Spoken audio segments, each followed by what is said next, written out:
आदाब, ये आकाशवाणी है। खबरों के साथ मैं कलीम अहमद।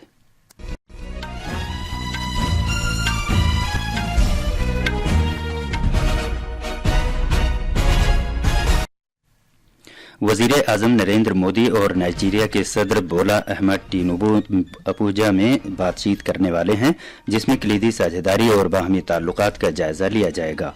नाइजीरिया वजीर आजम नरेंद्र मोदी को grand commander of the order of niger award से सरफराज करेगा।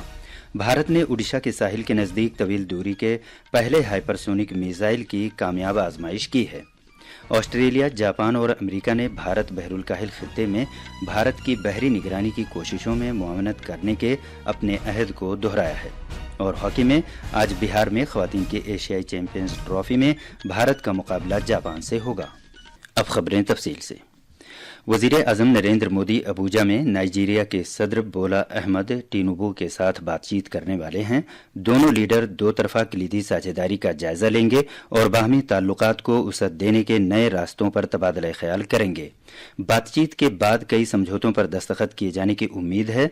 वजीर आजम नरेंद्र मोदी नाइजीरिया में रहने वाले भारतीय बिरादरी के लोगों से भी खिताब करेंगे। नाइजीरिया अपने एजाज grand commander of the order of Niger से वजीर आजम मोदी को सरफराज करेगा। जनाब मोदी ये एजाज हासिल करने वाले दूसरे गैर मुल्की शख्सियत होंगे। इससे पहले ये सिर्फ मलिका एलिजाबेथ को 1969 में नाइजीरिया के इस अवार्ड से नवाजा गया था। यह ऐसा 17वां बैनुल अक़वामी अवार्ड है जिससे वजीर आजम मोदी को सरफराज किया जा रहा है। जनाब मोदी नाइजीरिया के 2 दिन के दौरे पर कल रात अबूजा पहुंचे हैं। वहां पहुंचने पर उनका वालेहाना अंदाज से इस्तकबाल किया गया। गुज़िश्ता 17 साल में भारत के किसी वजीर आजम का नाइजीरिया का ये पहला दौरा है।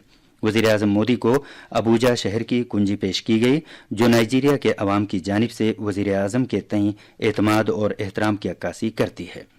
नाइजीरिया में रहने वाले मराठी बिरादरी के लोगों ने मराठी जबान को क्लासिकी दर्जा दिए जाने पर जनाब मोदी का शुक्रिया अदा किया। वजीर आजम के सामने रिवायती लावनी रक्स पेश किया गया। जनाब मोदी के फोटो के साथ माउंट किलिमंजारो की चोटी सर करने वाले नौजवान ने भी उनसे मुलाकात की। नाइजीरिया से वजीर आजम मोदी शाम को ब्राजील के शहर रियो डी जेनेरियो जाएंगे, जहां वो G20 सरबराह कॉन्फ्रेंस में शिरकत करेंगे, जिसकी मेजबानी सदर लूला डे सिल्वा कर रहे हैं। ब्राजील और जनूबी अफ्रीका के साथ साथ भारत G20 के 3 मुल्कों के ग्रुप का हिस्सा है और वो G20 सरबराह कॉन्फ्रेंस के तबादला ख्याल में सरगर्मी के साथ अपना रोल अदा करता रहा है। इस मौके पर वजीर आजम नरेंद्र मोदी मुख्तलिफ आलमी उमूर पर भारत का मौक़िफ़ पेश करेंगे।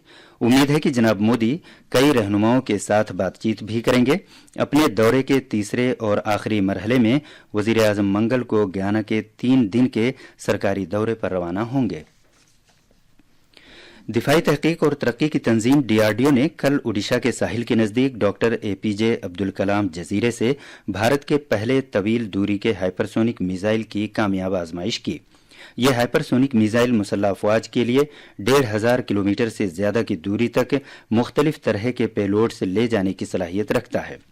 एक सोशल मीडिया पोस्ट पर वजीर दिफा राजनाथ सिंह ने मिसाइल की आजमाइश को एक तारीखी कामयाबी करार दिया है, जिससे भारत उन चुनिंदा मुल्कों में शामिल हो गया है जिनके पास इस तरह की अहम और जदीद तर्ज की फौजी तकनीक है। जनाब सिंह ने इस कामयाब तजर्बे के लिए DRDO, मुसल्लह अफवाज और सनत को मुबारकबाद दी है। वजीर आजम नरेंद्र मोदी ने बाला साहब ठाकरे को उनकी बरसी पर खराज अकीदत पेश किया है। अपने पैगाम में जनाब मोदी ने कहा कि बाला साहब ठाकरे एक नजरिया साज शख्सियत थे, जिन्होंने महाराष्ट्र की तरक्की और मराठी लोगों को बाइख्तियार बनाने के कौज के लिए काम किया। जनाब मोदी ने कहा कि बाला साहब ठाकरे के अज़्म और पुख्ता जज्बे से आने वाली नस्लों को तहरीक मिलती रहेगी। दिल्ली के वजीर और आम आदमी पार्टी के कैलाश गहलोत ने पार्टी से इस्तीफा दे दिया है। आम आदमी पार्टी के कन्वीनर अरविंद केजरीवाल को भेजे गए अपने इस्तीफे में जनाब गहलोत ने कहा है कि पार्टी को आज संगीन चैलेंजों का सामना है।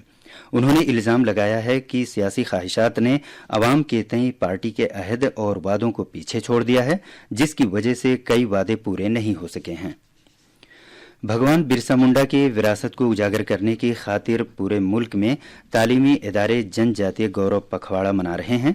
इसका मकसद भारत की शानदार कबायली विरासत और कबायली बिरादरियों की देन के तईं एहतराम का इजहार करना है। इससे आने वाली नस्लों को कबायली अफराद की कुर्बानियों को याद रखने के लिए तरगीब मिलेगी और उनके सकाफती तौर तरीकों और फ़नून को महफूज रखने के लिए हौसला अफजाई होगी। सरकार ने कबायली बिरादरियों की बहबूद और उनका मयार जिंदगी बेहतर बनाने के लिए कई स्कीमें शुरू कर रखी हैं। टमाटर की बेहतर सप्लाई के तनाजुर में पिछले एक महीने में इसकी कीमतें 22% से ज्यादा नीचे आ गई हैं। इस महीने की 14 तारीख को टमाटर की औसत खुर्दा कीमत कम होकर 52 रुपये 35 पैसे फी किलोग्राम हो गई, जबकि 14 अक्टूबर को ये 67 रुपये 50 पैसे फी किलोग्राम की सतह पर थी। इस तरह टमाटर की कीमत 22.4% कम हुई है। ये खबरें आकाशवाणी से नशर की जा रही हैं। ऑस्ट्रेलिया, जापान और अमेरिका ने भारत बहरुल काहिल खित्ते में भारत की बहरी निगरानी की कोशिशों में मुआवनत करने के अपने अहद को दोहराया है। ऑस्ट्रेलिया के नायब वजीर आजम और वजीर दिफा रिचर्ड मार्ल्स, जापान के वजीर दिफा निकतानी और अमेरिका के वजीर दिफा लॉयड ऑस्टिन ने ऑस्ट्रेलिया के शहर डार्विन में वज़राए दिफा की 14वीं सहफरीकी मीटिंग का इनेकाद किया। इसके बाद एक मुश्तरका बयान जारी किया गया। महाराष्ट्र और झारखंड में असेंबली इंतखाबात की चुनाव मुहिम जोर शोर से जारी है और ये कल खत्म हो जाएगी। महाराष्ट्र में वाहिद मरहले के इंतखाबात के तहत बुध के रोज वोट डाले जाएंगे। मजमूई तौर पर 4136 उम्मीदवार इंतखाबी मैदान में हैं। इनमें से 363 खातून उम्मीदवार हैं। इधर झारखंड में असेंबली इंतखाबात के दूसरे मरहले में इस महीने की 20 तारीख को ही पोलिंग होगी। मुख्तलिफ सियासी पार्टियों के लीडर राय दहिंदगान को रागिब करने के लिए कोई कसर नहीं छोड़ रहे हैं। बोकारो जिले में एक चुनाव जलसे से खिताब करते हुए बीजेपी के सदर जेपी नड्डा ने झारखंड की हेमंत सोरेन सरकार पर बड़े पैमाने पर बदउनवानी और बदनज़मी का इल्जाम लगाया। जनाब नड्डा ने अवाम से कहा कि वो रियासत में अच्छी हुक्मरानी की खातिर हेमंत सोरेन सरकार को हटा दें। दूसरी तरफ झारखंड मुक्ति मोर्चा के लीडर और वजीर आला हेमंत सोरेन ने बीजेपी पर उन्हें निशाना बनाए जाने का इल्जाम लगाया। दुमका में एक चुनाव जलसे में जनाब सोरेन ने कहा कि बीजेपी असल मामलात से अवाम की तवज्जो हटाने की कोशिश कर रही है। इसराइल की बर्री अफवाज गुज़िश्ता 6 हफ्ते के दौरान लेबनान में सबसे अंदरूनी इलाके तक पहुंच गईं। इन अफवाज ने इसराइली सरहद से कोई 5 किलोमीटर दूर फौजी अहमियत के हामिल गांव चेमा को कुछ देर के लिए अपने कब्जे में ले लिया। इसके बाद वो वहां से पीछे हट गईं। लेबनान की कौमी खबररसां एजेंसी के मुताबिक इसराइली फौजियों ने चेमा में एक मजहबी मुकाम और कई घरों को धमाके से उड़ा दिया, लेकिन इस दावे की आज़ादाना तौर पर तस्दीक नहीं हो सकी है। इसराइली फौज ने भी मजहबी मुकाम पर हमले के बारे में कोई तबसरा नहीं किया है, लेकिन इस बात की तस्दीक की गई है कि जुनूबी लेबनान में उसकी कार्रवाई महदूद, मुकामी और निशाना बनाकर की गई थी। उधर इसराइल के जंगी हवाई जहाज़ों ने बैरूत के जुनूबी मसाफात में हिजबुल्लाह के मजबूत गढ़, दाहिया और तायर समेत जुनूबी लेबनान के दीगर इलाकों पर बमबारी तेज कर दी है। इसराइली फौज का कहना है कि उसने उन मुकामात को निशाना बनाया है जिन्हें हिजबुल्लाह ग्रुप इस्तेमाल करता है। फिलीपींस में मुमकिना तौर पर ज़बरदस्त तबाही मचाने वाला तूफान मानई लुजोन के बिकोल खित्ते में कतन दुआ नेस के मुकाम पर पहुंच गया है। हॉकी में आज शाम बिहार के राजगीर हॉकी स्टेडियम में खवातीन के एशियाई चैंपियंस ट्रॉफी में भारत ग्रुप मरहले के अपने आखिरी मैच में जापान का सामना करेगा। ये मैच शाम 4:45 बजे शुरू होगा। भारतीय खवातीन इस टूर्नामेंट में अभी तक एक भी मैच नहीं हारी हैं। खास खबरें एक बार फिर। वज़ीर आज़म नरेंद्र मोदी और नाइजीरिया के सदर बोला अहमद टिनुबू अबूजा में बातचीत करने वाले हैं, जिसमें कलीदी साझेदारी और बाहमी ताल्लुकात का जायजा लिया जाएगा। नाइजीरिया वज़ीर आज़म नरेंद्र मोदी को grand commander of the order of niger award से सरफराज करेगा। महाराष्ट्र और झारखंड में असेंबली इंतखाबात की चुनाव मुहिम जोर शोर से जारी है और ये कल खत्म हो जाएगी। भारत ने ओडिशा के साहिल के नज़दीक तवील दूरी के पहले हाइपरसोनिक मिसाइल की कामयाब आजमाइश की है। ऑस्ट्रेलिया, जापान और अमेरिका ने भारत बहरुल काहिल खित्ते में भारत की बहरी निगरानी की कोशिशों में मुआवनत करने के अपने अहद को दोहराया है। और हॉकी में आज बिहार में खवातीन के एशियाई चैंपियंस ट्रॉफी में भारत का मुकाबला जापान से होगा। इसके साथ ही खबरों का ये बुलेटिन खत्म हुआ।